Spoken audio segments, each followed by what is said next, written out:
আজিজান মুহতারাম বিরাদারানে ইসলাম। তো এইবার জিবরিল আমিন আলাইহিস সালাম আপনার নবীর কদম মুবারকে চুমা দিলেন। নবীর আমার দুই চোখ খুললো। তো বলে জিবরিল কি ব্যাপার? বলে ইয়া রাসূলুল্লাহ, মিকাইল হাজির, ইসরাফিল হাজির, ইজরাইল হাজির, আমি জিবরিল হাজির, আমাদের সঙ্গে ৭০,০০০ ফেরেশতা হাজির।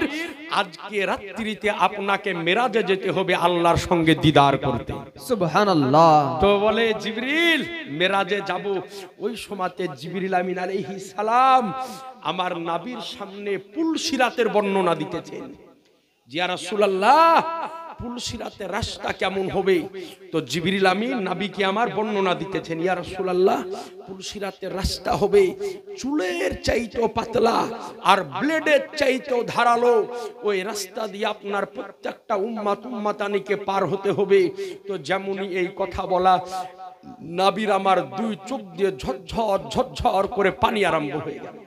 বলে ইয়া রাসূলুল্লাহ, আজকে রাত হলো আনন্দের রাত, আজকে রাত হলো খুশির রাত, আজকে রাত হলো উল্লাসের রাত, আপনার দুই চোখে পানি কেন? তো বলে জিবরিল, তুমি যে পুলসিরাতের রাস্তার বর্ণনা দিলে আমি চিন্তায় আছি যে আমার গুনাহগার উম্মত ওই রাস্তা দিয়ে কেমন করে পার হবে। মুল্লেমুল মালাইকা তাইরে সিদরা জিবরিল আমিন বলে ইয়া রাসূলুল্লাহ, আপনি চিন্তা করিয়েন না, আপনার গুনাহগার উম্মাতানি ওই রাস্তা দিয়ে যখন পার হবে আমি জিবরাইল নিজের পরকে বিছিয়ে দিব। মুসলমান, সুবহানাল্লাহ, নিজের পরকে বিছিয়ে দিব। এ যুবক ভাইরা, আপনাদের নিকটে বলি যে আজ আমরা যদিও নবীকে ভুলে থাকি, নবী কিন্তু এক মুহূর্তের জন্য আমাদেরকে ভুলে নাই। সুবহানাল্লাহ বলেন না? সুবহানাল্লাহ। এক মুহূর্তের জন্যও নবী আমার ভুলেননি।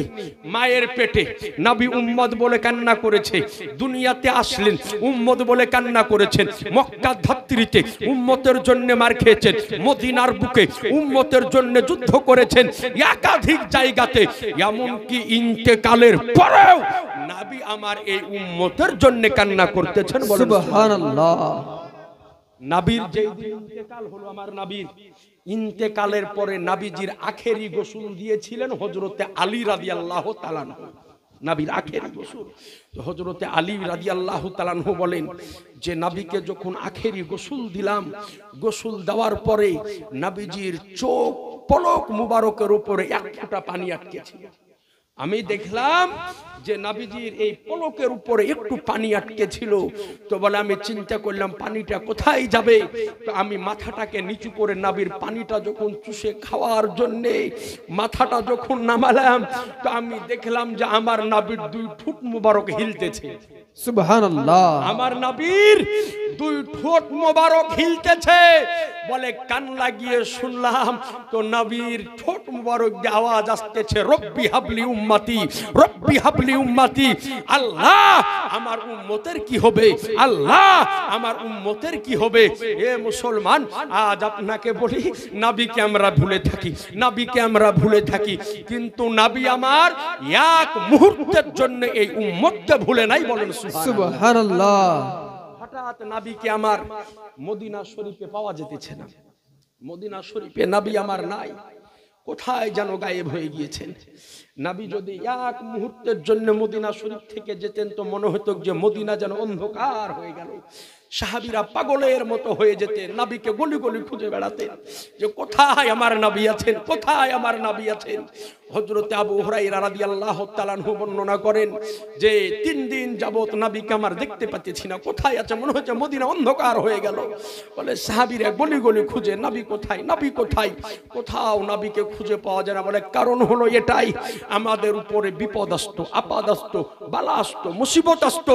বলে কেউ থাকতে মক্কায়, কেউ মদিনায়, কেউ ইয়ামানে, কেউ শামে, বিভিন্ন জায়গায় থাকতাম, কিন্তু যখনই বালা মুসিবত আসতো আমরা মদিনাতে হাজির হওয়ার পরে আমার নবীর নুরানি চেহারা, হাক্কানি চেহারা, ইরফানি চেহারা একবার দর্শন করে নিতাম তো আমাদের বালা মুসিবত দূর হয়ে যেত। সুবহানাল্লাহ, সুবহানাল্লাহ। আপনাকে বলি সুবহানাল্লাহি ওয়া বিহামদিহি, কথায় কথা মনে পড়ে যাচ্ছে। মুলকে শামের প্রান্তরে যুদ্ধ চলতেছে, রোম থেকে এসেছে কাফেররা যুদ্ধ করতে। তো সাহাবীদেরকে যুদ্ধ করে পারতেছে না। তো কাফেরদের যে লিডার ও বলছে এক কাজ করো তো গো, এই যে সাহাবীদেরকে তো আমরা যুদ্ধ করে পাচ্ছি না, ওরা কি খাবার খায় একটু রাতের বেলা একজনের টেউ লাগিয়ে দেখো তো, বলে না যে একটু দেখো তো কি করছে না করছে।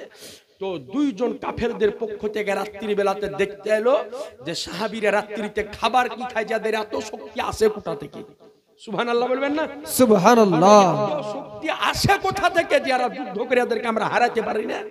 তো কাফেরদের পক্ষ থেকে দুইজন গোয়েন্দা আসলো দেখার জন্য যে সাহাবীরা রাত্রে খাই কি।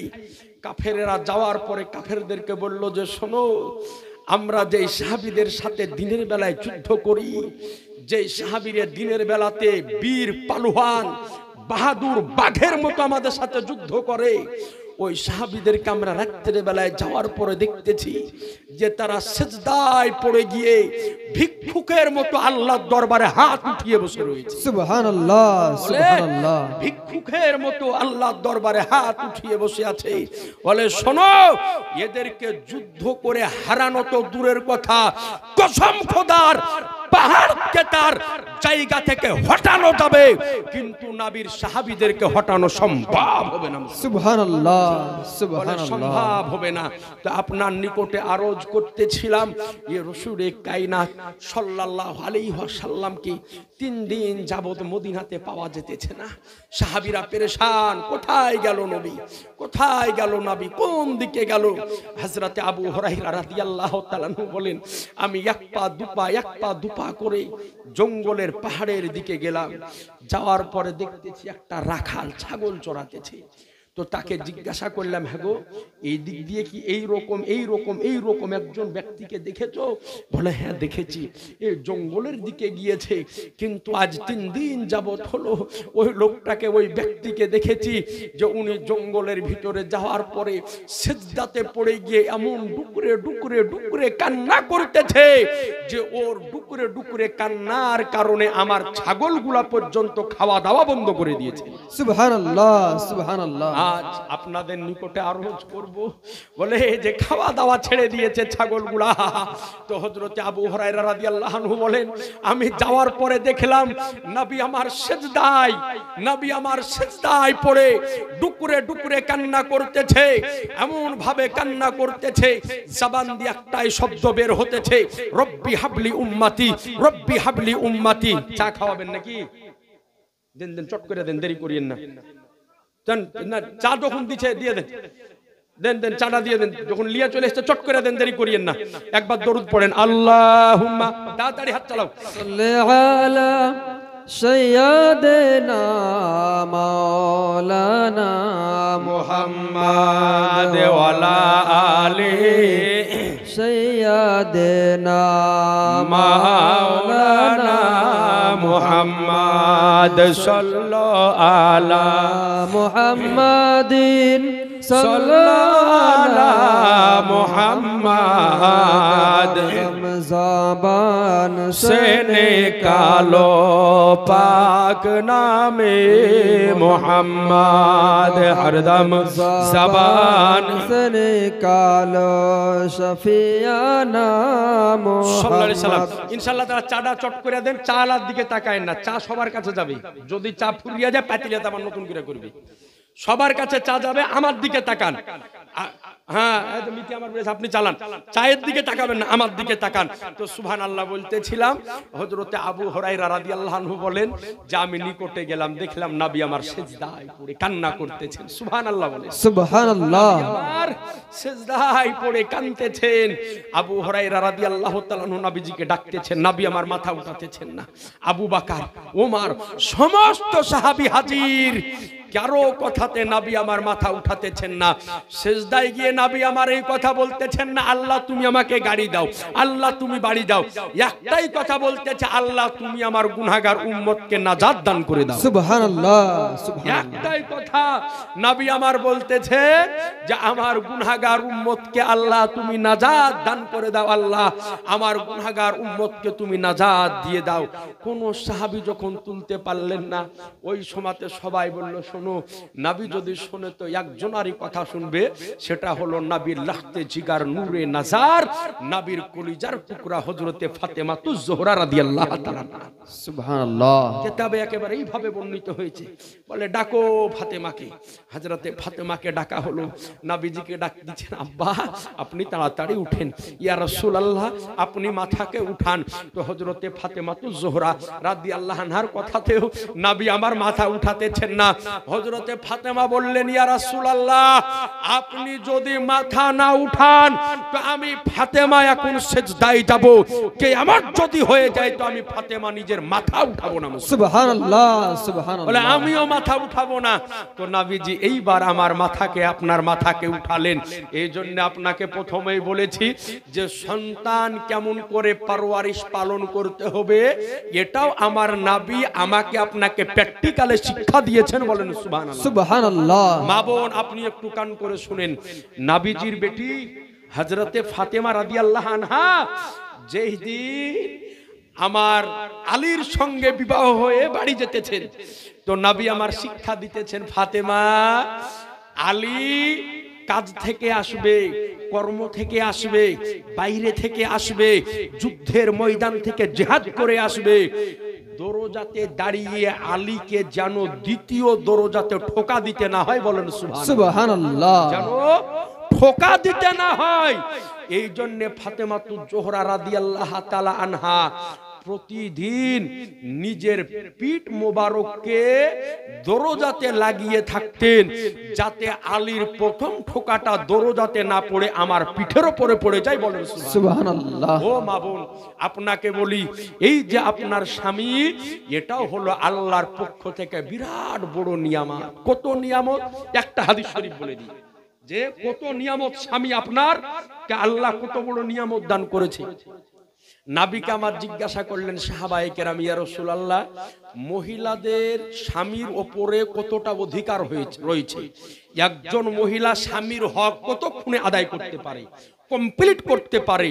তো নবী আমার বললেন যে কোন স্বামীর, খুব খেয়াল করে শুনবেন, কোন স্বামীর শরীরে যদি পচড়া ঘা যদি হয়ে যায়, পচড়া ঘা বুঝেন তো, যদি কোন স্বামীর শরীরে পচড়া ঘা যদি হয়ে যায়, তো কোন স্ত্রী যদি ওই ঘাকে নিজে জিভ দিয়ে চেটে পরিষ্কার করে দেয়, এরপরও একজন নারী তার স্বামীর হক আদায় করে শেষ করতে পারবে না। সুবহানাল্লাহ। আপনাকে বলি এ হচ্ছে আপনার স্বামীর হক, সুতরাং কেমন করে আদায় করবেন আপনি একটু চিন্তা করিয়েন। কারণ জেনে রাখবেন আপনাকেও নেককার হতে হবে, আপনাকেও খিদমত গুজার হতে হবে, তবেই আপনার স্বামী আপনারও খিদমত গুজার হবে। আজ আপনার নিকটে আরজ করি, এই জন্য দুইজন দুজনারই খিদমত করবেন। বলেন ইনশাআল্লাহ। ইনশাআল্লাহ। তো নবী আমার এক মুহূর্তের জন্য আমাদেরকে ভুলে থাকেননি, প্রত্যেকটা মুহূর্তে নবী আমার আমাকে আপনাকে মনে রেখেছেন। সহিহ মুসলিমের মধ্যে হাদিস বর্ণিত হয়েছে, নবী আমার বলেন যে কিয়ামতের ময়দান যেই দিন সংগঠিত হবে, নাফসি নাফসির আলাম হবে, এমন এক দিন হবে মানুষ ঘামে সাঁতার কাটবে। ওই এমন এক দিন সংগঠিত হবে যেই দিন বাপ ছেলেকে দেখে পালাবে, ছেলে বাপকে দেখে পালাবে, মা তার ছেলেকে দেখে পালাবে, ছেলে তার মাকে দেখে পালাবে, স্বামী তার স্ত্রীকে দেখে পালাবে, স্ত্রী তার স্বামীকে দেখে পালাবে। ওই দিন সমস্ত মানুষ একত্রিত হয়ে দলবদ্ধ হবে। হওয়ার পরে তারা প্রথমে হযরতে আদম নবীর কাছে যাবে, যাওয়ার পরে বলবে যে আদম নবী আপনি তো হলেন আমাদের আদি পিতা, তো এই যে বিপদে আমরা আছি, তো আপনি আমাদেরকে এখন সাফায়াত করে আমাদেরকে এখান থেকে উদ্ধার করেন। আদম নবী বলবে এটা আমার পক্ষে সম্ভব না, ইলা গায়রিহি, তোমরা চলে যাও হযরতে নূহ নবীর কাছে। সকলে মিলে নূহ নবীর কাছে যাবে, যাওয়ার পরে বলবে ওগো নূহ পয়গম্বর আপনি তো 40 দিন যাবত আজকে প্লাবনে নৌকা চালিয়েছেন, প্লাবনে আজকে নৌকা চালিয়েছেন, আপনি মানুষকে রক্ষা করেছেন, তো আপনি এক কাজ করেন আমাদের সকলকে সাফায়াত করে আপনি জান্নাতে নিয়ে চলেন। নূহ নবী বলবে ইলা গায়রিহি, তোমরা চলে যাও হযরতে ইব্রাহিম নবীর কাছে। ইব্রাহিম নবীর কাছে যাবে, যাওয়ার পরে বলবে ওগো ইব্রাহিম নবী আল্লাহ তো তোমাকে একাধিক জায়গাতে পরীক্ষা নিয়েছে, একাধিক জায়গাতে আজমাইশ করেছে, একাধিক জায়গাতে ইমতিহান নিয়েছে, কোন সময়তে বিবি ছেলেকে মক্কাতে রাখতে হয়েছে, কোন সময়তে ছেলের গলাতে তলোয়ার চালাতে হয়েছে, কোন সময়তে নমরুদের আগুনে ঝাঁপ দিতে হয়েছে। আল্লাহ তো এই রকম বিশেষত্ব তোমাকে দান করেছে। আজকের এই দিনে আপনি আমাদেরকে সাফায়াত করে জান্নাতে নিয়ে চলেন। ইব্রাহিম নবী বলবে ইলা গায়রিহি, চলে যাও মুসা নবীর কাছে। মানুষ চলে যাবে মুসার কাছে, যাওয়ার পরে বলবে মুসা, আল্লাহ তো তোমাকে এই রকম ক্ষমতা দিয়েছিল যে লাঠিকে তুমি অজাগর সাফ করে দিতে, এই রকম ক্ষমতা দিয়েছিল তুর পাহাড়ে যাওয়ার পরে আল্লাহর সঙ্গে কথাবার্তা বলতে। তো আজকের এই বিপদের দিনে আপনি আমাদেরকে জান্নাতে নিয়ে চলেন। তো মুসা নবী বলবে ইলা গায়রিহি, চলে যাও ঈসা নবীর কাছে। ঈসা নবীর কাছে সমগ্র মানুষ যাবে, যাওয়ার পরে বলবে যে আপনি আমাদেরকে সাফায়াত করে জান্নাতে নিয়ে চলেন। ঈসা নবী সমগ্র মানুষকে আমার নবীর নিকটে পাঠাবে। সমগ্র মানুষ দলবদ্ধ হয়ে আমার আনিসে বেকাসা সাজ্জেদে কাউনো মাকা বেচারুকে চারা বেশাহরুকে সাহারা ইয়াতিমকে ওলি হাম গরিবকে হামি আমার রহমাতাল লিল আলামিন পয়গম্বরের নিকটে পৌঁছাবে। আর আমার নবী মুস্তাফা কে যেমনই বলা হবে ইয়া রাসূলুল্লাহ আমরা তো বিপদগ্রস্ত, আমাদের সাফায়াত করেন। তো আমার সাফায়াতকারী নবী ওই সময়তে ইলা গায়রিহি বলবেন না, বরং নবী আমার বলবেন আমি তো এটার জন্যই অপেক্ষা করতেছি। সুবহানাল্লাহ, সুবহানাল্লাহ। নারায়ে তাকবীর, নারায়ে তাকবীর, নারায়ে রিসালাত। হে আজিজানে মুহতারাম, এই জন্য আপনাকে বলেছি সমগ্র নবীর মধ্যে, সমগ্র রাসূলের মধ্যে আমার নবী পাককে আল্লাহ রাব্বুল আলামিন বিশেষত্ব খুশুসিয়াত যেটা দিয়েছে অন্য কোন নবীকে দেননি, কোন রাসূলকে দেননি। যেটা আদম নবীর জন্য সম্ভব হবে না, আমার নবীর দ্বারাতে হবে। নূহ নবীর দ্বারাতে সম্ভব হবে না, আমার নবীর দ্বারাতে হবে। আজকে ইব্রাহিম নবীর দ্বারাতে সম্ভব হবে না, আমার নবীর দ্বারাতে হবে। মুসা নবীর দ্বারাতে সম্ভব হবে না, আমার নবীর দ্বারাতে হবে। ঈসা নবীর দ্বারাতে সম্ভব হবে না, আমার নবীর দ্বারাতে হবে। এক কথায় যেটা অন্যান্য নবীদের জন্য সম্ভব হবে না, আল্লাহ পাক আমার নবীর জন্য ওটাকে সম্ভব করে দিয়েছেন। সুবহানাল্লাহ, সুবহানাল্লাহ। জোরে বলা যাবে না সুবহানাল্লাহ? সুবহানাল্লাহ। হযরত আনাস ইবনে মালিক রাদিয়াল্লাহু আনহু বর্ণনা করেন, সহিহ মুসলিমের হাদিস এসেছে, বুখারীতে এসেছে। বলেন যে ইয়া রাসূলুল্লাহ কিয়ামতের দিনে আপনাকে কোথায় খুঁজবো? নবীকে বললেন ইয়া রাসূলুল্লাহ কিয়ামতের দিন আপনাকে কোথায় পাবো? তো এই যে বাংলাদেশের এক বক্তা, এক মারদুদ, ওর নাম হলো আব্দুর রাজ্জাক বিন ইউসুফ। ওর চেহারা যদি দেখেন তো মনে হবে যে নমরুদের চাইতেও খারাপ। জি, ওর চেহারা যদি দেখেন তো মনে হবে ফেরাউনের চাইতেও খারাপ। দেখেন আপনাদের রমনার হাজী সাহেব যেগুলা বসে আছেন মনে হচ্ছে চেহারাতে ঝকমকে নূর চমকাছে। সুবহানাল্লাহ বলেন। এগুলা হচ্ছে সুন্নিদের পেহচান, যে চেহারা থাকে ডগমগে, আর প্রথমে আল্লাহর সুরত চেহারাকে খারাপ করে দেয়। গুস্তাকে নবী এই বাংলাদেশের মারদুদ বলেছে যে কিয়ামতের ময়দানে নবী নাকি মিজানের পাশে দাঁড়িয়ে থাকবে, যে দেখবে যে নবীর নেকির পাল্লা ভারী হয় না, গুনার পাল্লা ভারী হয়। বলেন নবীর গুনাহ আছে, নবীর পাপ আছে, বলছে নবী মিজানের পাশে ফেল ফেল করে দাঁড়িয়ে থাকবে। নাউজুবিল্লাহ বলেন। বলেন এই রকম কথা যদি কেউ বলে তো শোনার পরে গায়ের রক্ত গরম হবে না? হবে না? হ্যাঁ, এমন মেজাজ গরম হয় যে মনে হয় যে ওকে যদি সামনে পাওয়া যায় তো ফাড়ে ফেলে দি ধরে, নাকি বলছেন? হ্যাঁ, যে বলছেন নবী নাকি কিয়ামতের ময়দানে ফেল ফেল করে দাঁড়িয়ে থাকবে, আর মিজানের পাশে দাঁড়িয়ে দাঁড়িয়ে নবী নাকি বলবে যে আমার নেকির পাল্লা ভারী হয় না, আমার গুনার পাল্লা ভারী হয়। নেকির পাল্লা ভারী হয় না, গুনার পাল্লা ভারী। কত বড় মারদুদ মালাউন দেখেছে। মানে ওর কাজ হলো যখন নবীর বিপক্ষে বলতে হবে যেমন দিয়া হোক ঘুরিয়া, যেমন দিয়া হোক ঘুরিয়া। নবী ছাগল চড়াইছে, এটা তুমি লোকের সামনে বলো, এটা তোমার নজরে হুড়ে। নবী যে আকাশের চাঁদকে দুটুকরা করেছে, এটা তোমার নজরে হুড়ে না? নবী যে ডুবা সূর্যকে উদিত করেছে, এটা তোমার চোখে হুড়ে না? মিশকাতে যে হাদিস আছে নাবিদ আঙ্গুল মুবারক দিয়ে ঝর্ণার ফোয়ারার মতো পানি বের হয়েছে, এটা তোমার নজরে আসে না? নাবি ছাগল চড়াইছে, এটা তোমার নজরে আসে? আসলে এটা নয়, আসল কথা হলো এটাই যে এদেরকে নাবির গুস্তাকি করার জন্য বিদেশি সরকার থেকে টাকা দেওয়া হয়। কথা বুঝতে পেরেছেন? আমি যতদূর জানি এবং এই গ্রামে আমার আশা কতবার যে হয়েছে আমার নিজেও ভুলে গেছি, নাকি বলছেন মিতে? তার কারণ হলো যে আজ যে এই যে আবুল কালাম আজাদকে দেখছেন, যত এখন পশ্চিমবঙ্গের 16-17টা ডিস্ট্রিক্ট আমি ভ্রমণ করি, তো এটা সম্পূর্ণ হচ্ছে আপনাদের গ্রাম থেকে আমার প্রথম জার্নি শুরু। সুবহানাল্লাহ বলেন। এই জন্য রমনা গ্রামের মানুষ যখনই ডাক দেয় শারীরিক অবস্থা খারাপ, ভালো যদি থাকে, তা আমি আসার পর উপস্থিত হই, কারণ আমার জীবনের প্রথম ওয়াজ হচ্ছে এই গ্রাম থেকেই। সুবহানাল্লাহ বলেন। এবং আপনাদের জন্য দোয়া করি যে আল্লাহ পাক যেন আপনাদের সবার হায়াতকে বাড়িয়ে দেয়, বলেন আমিন। জি, তার কারণ হলো এই গ্রাম থেকে আমার প্রথম বক্তব্য জীবন শুরু হয়েছে, এবং এই গ্রাম থেকে আমার প্রথম বক্তব্যে যে হানিফের চ্যানেলে আপনার যাই, তারপরে থেকে আমি বাইরে আমাকে মানুষজন চিন্তা আরম্ভ করলো। তো সুবহানাল্লাহ। তো আপনাকে বলি, এই যে গ্রাম রমনা গ্রাম, এই গ্রামে হচ্ছে সকলেই সুন্নি, নাকি বলছেন? একটা ওহাবি আমার মনে বলে যে নাই, যদি দু একটা থাকে আংড়ি বাংড়ি, ওটা হচ্ছে আলাদা ব্যাপার। তবুও সামনে বলনেওয়ালা নাই, পেছনে আছে নাকি? সামনে নাই, পেছনে আছে। তো আলহামদুলিল্লাহ। তো এই যে রসুলে কায়নাত সাল্লাল্লাহু আলাইহি ওয়াসাল্লাম সম্পর্কে বলে দিল যে নবী মিজানের পাল্লার পাশে নাকি বলে ফেল ফেল ফেল ফেল করে তাকিয়ে থাকবে যে আমার নেকির পাল্লা ভারী হয় না আমার গুনাহের পাল্লা ভারী হয়। নাউজুবিল্লাহ বলে। নাউজুবিল্লাহ মিন জালিক। অথচ মুসলিমের হাদিসে এসেছে যে আনাস ইবনে মালিক রাদিয়াল্লাহু আনহু বলতেছেন যে ইয়া রাসূলুল্লাহ, আপনাকে কোন জায়গাতে খুঁজবো, আপনাকে কোথায় খুঁজবো? তো নবী আমার বলেন যে সর্বপ্রথম আমাকে খুঁজবে মিজানের পাশে। সুবহানাল্লাহ, সুবহানাল্লাহ। মিজানের পাশে। কেন নবী মিজানের পাশে যাবেন? বলে যখন আমার উম্মাতানির নেকি এবং গুনাহকে মিজানের পাল্লাতে তোলা হবে, মাপা যখন হবে, তা আমি ওই জায়গাতে দাঁড়িয়ে দাঁড়িয়ে দেখব যে আমার কোন উম্মতের যদি নেকির পাল্লা কম হয়ে যায়, গুনার পাল্লা ভারী হয়ে যায়, তা আমি ওই জায়গাতে দাঁড়িয়ে আমার রহমতের দৃষ্টি দিয়ে তার নেকির পাল্লাকে ভারী করে দিব। সুবহানাল্লাহ, সুবহানাল্লাহ। জোরে বলেন না সুবহানাল্লাহ। সুবহানাল্লাহ। এটা না বলে ও বলল যে নবী নাকি ফেল ফেল করে তাকিয়ে থাকবে। চিন্তা করেছেন? আর হাদিসে এসছে এটা। আসল কথা হলো এদেরকে নবীর বিরুদ্ধে বলতে হবে।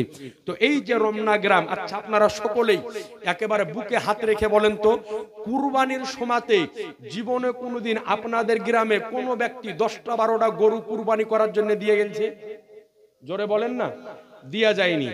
আজকে আপনি দেবন হন, সামনে কুরবানিতে আপনার গ্রামে 20টা গরু দিয়ে যাবে। আপনি আজকে তবলিগ জামাত হন, আপনার গ্রামে 20টা গরু দিয়ে যাবে।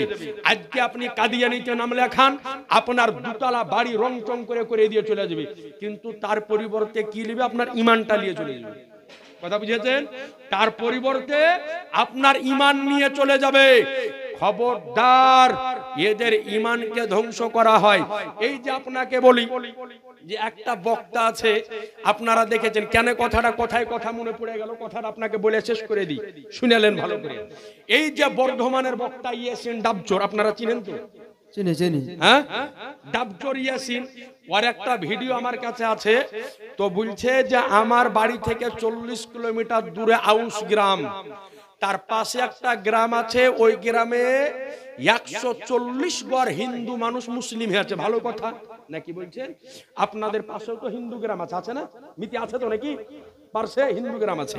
তো ওই গ্রামে যদি মুসলিম হয়, তা আপনাদের কর্তব্য হচ্ছে তাদের দেখভাল করা, নাকি বলছেন? আপাদে বিপদে। তো ভালো কথা। তো বলছে যে ওই গ্রামে দেখভাল করি আমি, কুরবানির সময়তে যাই, আর যাওয়ার পরে লন্ডন আমেরিকা থেকে গরু আসে, ওই গরু গেলে আমি তাদের বাড়িতে বাড়িতে পৌঁছে দিই। লন্ডন আমেরিকা থেকে ওর বাপ গরু পাঠায়। হ্যাঁ, লন্ডন আমেরিকা থেকে ওর বাপ গরু পাঠায়। লন্ডন আমেরিকা অর্থাৎ আমেরিকা সরকার এদেরকে টাকা দিয়ে পুষে, যে নবীর বিরুদ্ধে বলতে হবে এই কারণে। কথা বুঝতে পেরেছেন? ভিডিওটা আমার মোবাইলে আছে। কই রমনা গ্রামে কোনোদিন 10টা গরু এলো না, আপনার গোবরাতে কোনোদিন এলো না, আরো সুন্নি গ্রামে এলো না, কিন্তু ওর হাতে আসে লন্ডন আমেরিকা থেকে। তাহলে চিন্তা করেন, এদেরকে লন্ডন আমেরিকা ইহুদি সরকার, খ্রিস্টানরা এদেরকে পালন পোষণ করার, এদেরকে টাকা দিয়ে এরা ঈমানকে বিক্রি করে রেখেছে। সাবধান মুসলমান, এই ঈমান ধ্বংসকারী দল থেকে সকলেই দূরে থাকতে হবে। বলেন ইনশাআল্লাহ। ইনশাআল্লাহ। এই মা বোন, আপনি রান্না করবেন, খবরদার এই আমির হামজা মিজানুর রহমান আজার ইয়াদের বক্তব্য যেন মোবাইলে না পাওয়া যায়। আপনারা খেয়াল করবেন, ওদের বক্তব্য শুনলে মোবাইলটা চট করে কাঢ়ে নেবেন। কথা বুঝতে পেরেছেন? খবরদার ওদের বক্তব্য যাতে না শুনে। না আজি জানে মোহতারাম, তো বললেন ইন্দাল মিজান, কোথায় খুঁজবে? মিজানের পাশে।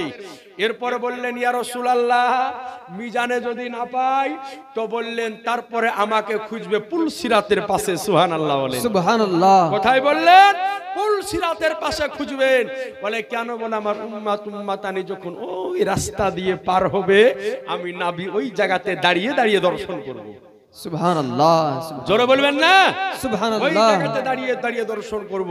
বলে ইয়া রাসূলুল্লাহ, ওখানেও যদি না পাই তো বলে তাহলে আমাকে হাউজে কাউসারের গুড়াতে খোঁজ করবে। সুবহানাল্লাহ। হাউজে কাউসার, যার পানি হবে মধুর চাইতো মিষ্টি, দুধের চাইতো সাদা, আর মুশকে আম্বারের চাইতো খুশবুদার হবে। বলেন সুবহানাল্লাহ। সুবহানাল্লাহ। বলে ওই জায়গাতে খুঁজবে। বলে এই 3 জায়গার মধ্যে যে কোনো এক জায়গাতে কিয়ামতের ময়দানে আমাকে পাওয়া যাবে। বলেন সুবহানাল্লাহ। তো এই নবীর শান মান মর্যাদা আমাকে আপনাকে বুঝতে হবে। এরা সর্ব অবস্থায় লেগে থাকে কি করে নবীর শান ছোট হয়, কি করে নবীর মান ছোট হয়, কি করে নবীর ইজ্জত ছোট হয়, এই দিকে তারা সর্ব অবস্থায় লেগে আছে। একজন মানুষের কমন সেন্স তো থাকার দরকার যে নবী সম্পর্কে কত বড় খাতারনাক কথা বলে দিল নবীকে রাখাল। একজন মানুষের নিজের বুদ্ধি তো থাকার দরকার। মানুষ তো এই রকম পাগল নয় যে এক থালি বাসি ভাতে 1 কেজি লবণ মিশিয়া তো খাই না, এত পাগল তো পৃথিবীতে নাই। ওই মাপটা বুঝে যে এক থালি বাসি ভাতে কতটুকু লবণ লাগবে ঠিক মিশিয়ে খাইলে, তাই না? কিন্তু নবীর বিরুদ্ধে বলে তখন আর কমন সেন্স ঘাস চড়াইতে চলে যায়। আপনাদের নিকটে আরজ করি, তো এ নবী আমার মেরাজের দুলহা সেজেছেন, কথাটা বলতেছিলাম। নবী আমার মেরাজের দুলহা সেজেছেন। পুলসিরাতের কথা জিবরিল যেমনই বলা, নবী আমার কানতে আরম্ভ করলেন। তো জিবরিল বলছেন ইয়া রাসূলুল্লাহ, খিদমতে কি কমতি হয়েছে? বলে না। বলে তাহলে চোখে পানি কেন? বলে জিবরিল, তুমি যে পুলসিরাতের কথা বললে আমার চিন্তা হচ্ছে যে আমার উম্মতানিরা পার কেমন করে হবে, কেমন করে আমার উম্মতানি পার হবে। নবী আমার এই কথা বলতেছে। এরপরে জিবরিল আমিন আলাইহিস সালাম বের হলেন। বের হওয়ার পরে দেখতেছেন যে অন্ধকার ঘুটঘুটে রাত, কারণ মেরাজ শরীফ শেষের দিকে হয়েছে অন্ধকারে। 26 তারিখ মানে চাঁদের শেষ, তখন নাকি বলছেন চাঁদের শেষ, অন্ধকার অমাবস্যাতে। তো অন্ধকার। জিবরিল বলেন আল্লাহ, একটা বাড়িতে যদি বিবাহ হয় লাইটিং থাকে, একটা বাড়িতে যদি অনুষ্ঠান হয় চারিদিক জলজল করে, কিন্তু তোমার নবী আজ মেরাজের দুলহা তোমার সাথে দিদারে যেতেছে, অন্ধকার কেন? হযরতে জিবরিলকে আল্লাহ বলে, ও জিবরিল শোনো, এই কথা বলিও না, আমার নবীর চেহারাকে আমি আল্লাহ 70,000 পর্দা দিয়ে আজকে লুকায়িত ছুপায়িত করে পাঠিয়েছি। যদি এক পর্দা উঠিয়ে দেওয়া হয় তো নবীর চেহারাতে আজকে সারা পৃথিবী আলোকিত হয়ে যাবে। সুবহানাল্লাহ। সুবহানাল্লাহ। আমার নবীর চেহারা মুবারক। এ আজিজানে মুহতারাম ব্রাদারান ইসলাম, আজ আপনার নিকটে আরজ করি, ইউসুফ নবীর চেহারার বর্ণনা শুনেছেন, কারণ রমনার লোককে আমি জানি যে এরা এক জীবনী সারা জীবন শুনে না, বিভিন্ন নবীর জীবনী হয়। আপনাদের গায়ে ইউসুফ নবীর জীবনীও হয়েছে, যে ইউসুফ নবীর চেহারাকে দেখার পরে মিশরের মহিলারা ফল কাটতে কাটতে হাত কাটে কমপ্লিট করেছিল, কেউ টের পেয়েছিল না। তো ইউসুফ নবীর চেহারা হলো আমার নবীর সাদকা। সুবহানাল্লাহ বলেন। সুবহানাল্লাহ। ইউসুফ নবীর চেহারা আমার নবীর সাদকা। তো হযরতে আম্মাজান আয়েশা সিদ্দিকা রাদিয়াল্লাহু আনহা বলেন যে ইউসুফের চেহারা দেখে মহিলারা হাত কেটেছিল। আমার নবীর যে কি চেহারা, যদি কোনো বিটি ছেলে একবার দেখে নিত, ওরে হাত তো দূরের কথা কলিজা কেটে প্লেটে রেখে দিত মুসলমান। সুবহানাল্লাহ। এ ছিল আমার নবীর চেহারা।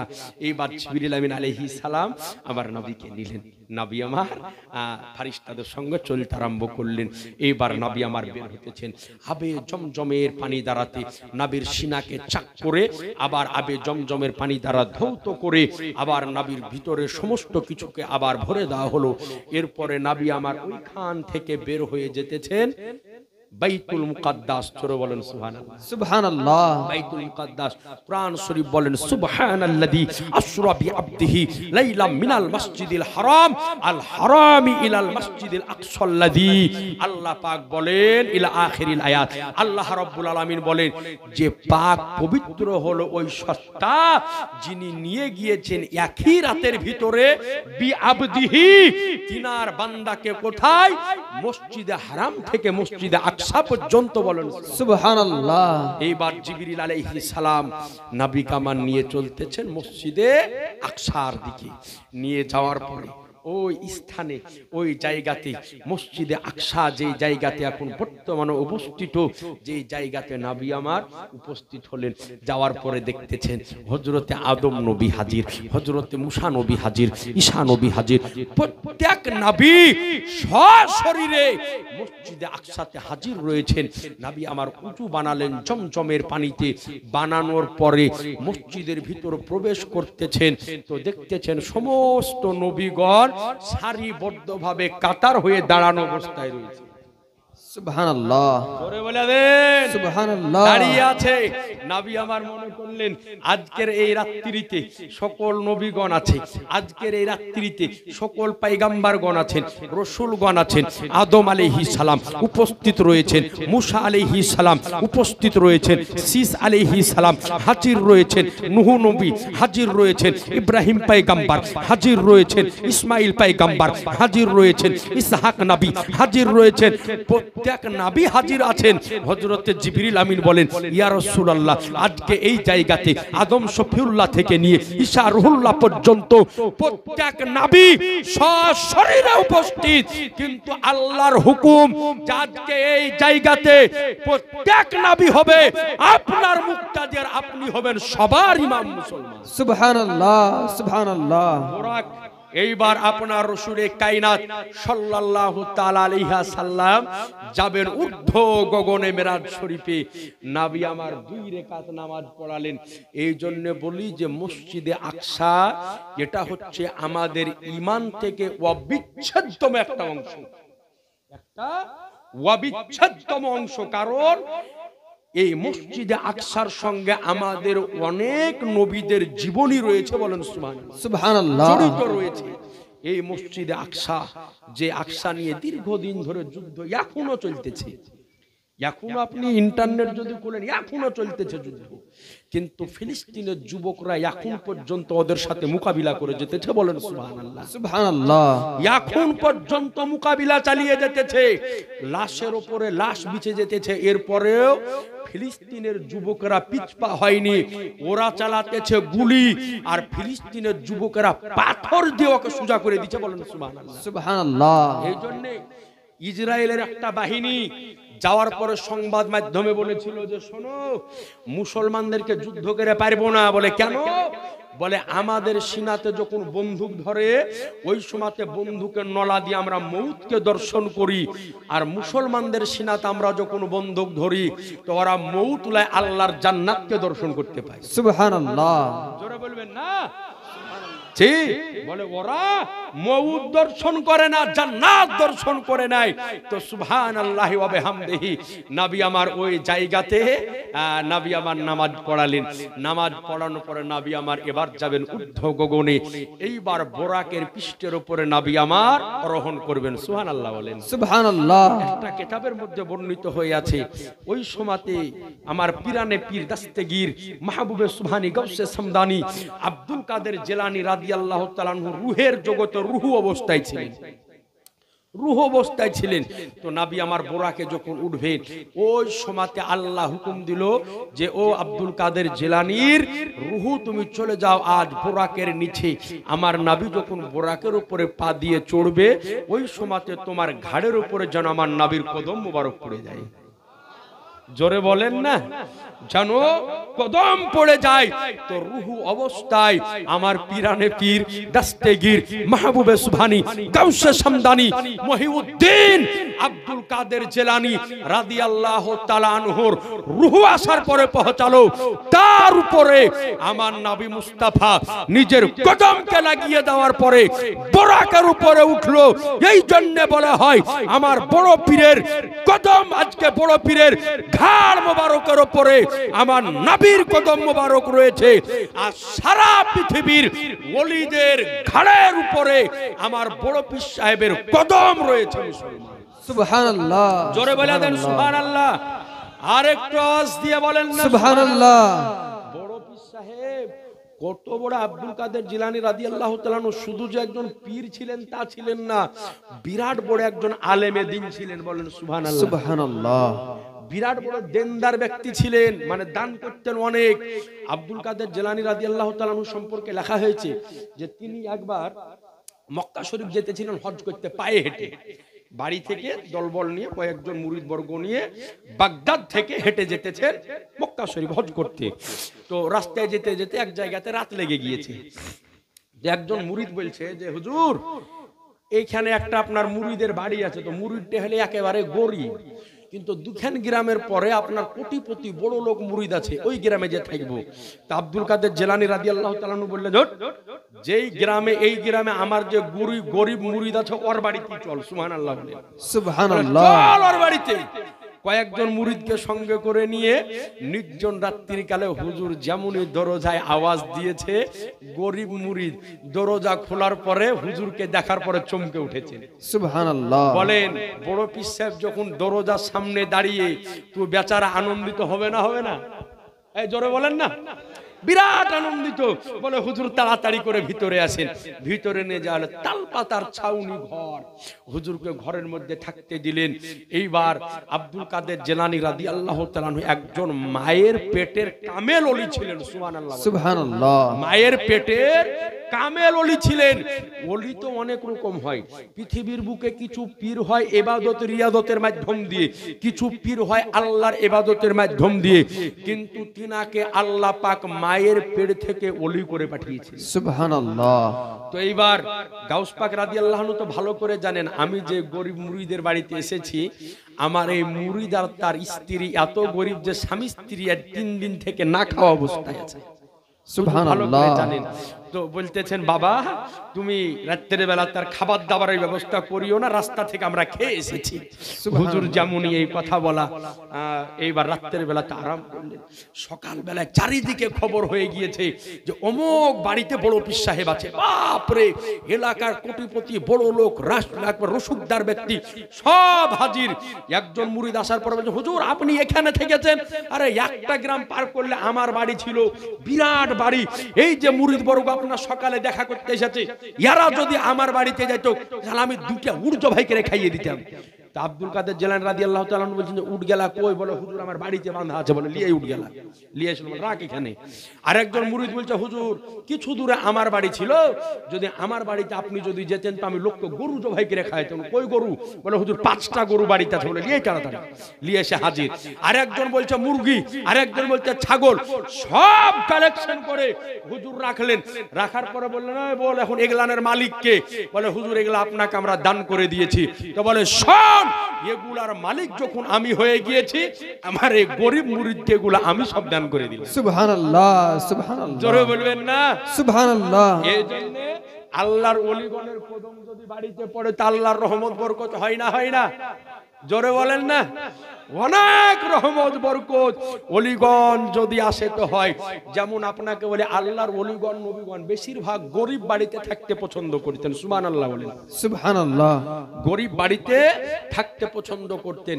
আপনাকে বলি আমার নবী যখন মক্কা থেকে মদিনাতে হিজরত করে আসলেন, যেই আপনার জানোয়ারের উটের পিঠে ছিলেন, তো আপনার সমস্ত সাহাবীগণ যারা মদিনাবাসী তারা চিন্তা করছেন নবী যেন আমার বাড়ি আসে, নবী যেন আমার বাড়ি আসে, নবী যেন আমার বাড়ি আসে, সকলেই চিন্তা করতেছেন। কিন্তু নবী আমার বললেন আমার এই উটকে ছেড়ে দিলাম, যার বাড়িতে যাওয়ার পরে বসবে আমি নবী তার বাড়িতে যাব। সুবহানাল্লাহ। তো নবীর আমার উট যাওয়ার পরে হযরত আবু আইয়ুব আনসারী রাদিয়াল্লাহু তাআলা আনহুর বাড়িতে বসেছিলেন। সুবহানাল্লাহ। জোরে বলবেন না? কেন বসেছিলেন আপনাকে এটাও বলে দিই। আজ আপনি জেনে নেন তৎকালীন যুগে ইয়ামানের একটা বাদশা ছিল, নাম ছিল তিব্বি হুমায়রি। সাচ্চি হিকায়াতের মধ্যে ঘটনাটা বর্ণিত হয়েছে, নাম হচ্ছে তিব্বি হুমায়রি। বিরাট বড় বাদশা ছিল।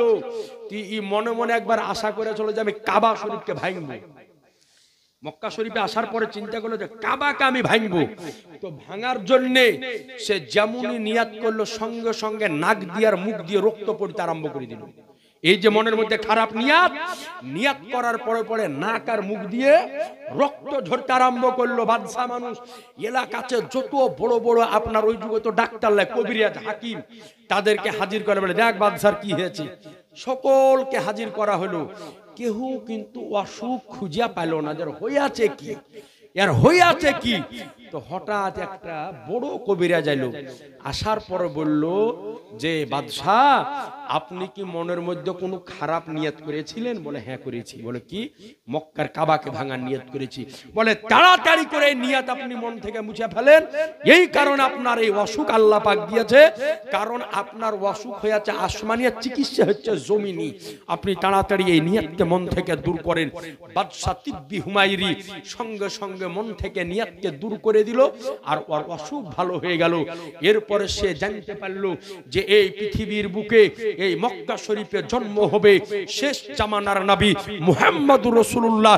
তিনি হিজরত করে